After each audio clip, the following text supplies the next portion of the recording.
فروردین، توت فرنگی، شیرین و بامزه. اما اگر از خواب بیدارش کنی یهویی مربا میشه. شخصیت پر انرژی، زودجوش، مهربون، همیشه آماده ماجراجویی. اردیبهشت، سیب، آروم و کلاسیکه، ولی اگه یک گاز اشتباهی بزنی تو همون نقطه شخصیتش عوض میشه.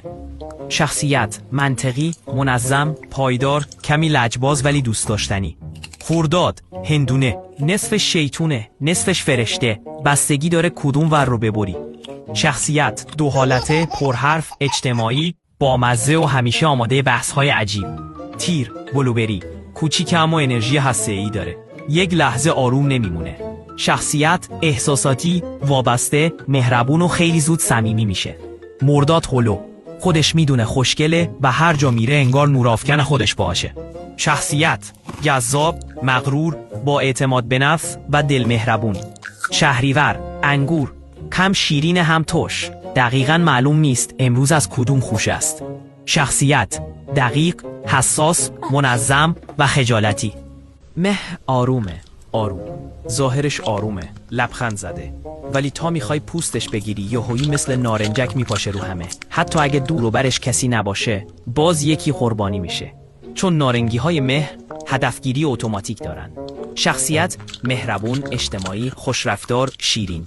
آبان، لیمو ترش، از دور میگه نه یا از نزدیک ترش میکنه ولی تهش خوشمزه است. شخصیت عمیق، جذاب، مرموز، زودجوش، سخت ولی رفیق واقعی. آذر، نارگیل، ظاهرش سفت و جدیه ولی بازش کنی میبینی از داخل عجب آدم نازیه. شخصیت خوشقلب، رک، منتقل و کمی دیرجوش. دی پیوی، از بیرون پرزدار و خشن، از داخل گل به گل. شخصیت جدی، مسئولیت پذیر، صبور اما ته دلش نرمه.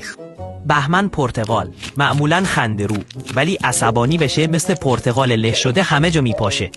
شخصیت مهربون، منطقی، صمیمی، اهل کمک و بسیار انعطاف پذیر. اسفند، آناناس، از بیرون تیغدار، از داخل شیرین و همیشه یه شوخی عجیب تو چنتشه. شخصیت هنری، خیال پرداز، مهربون، دلسوز و کمی غیر قابل پیش بینی.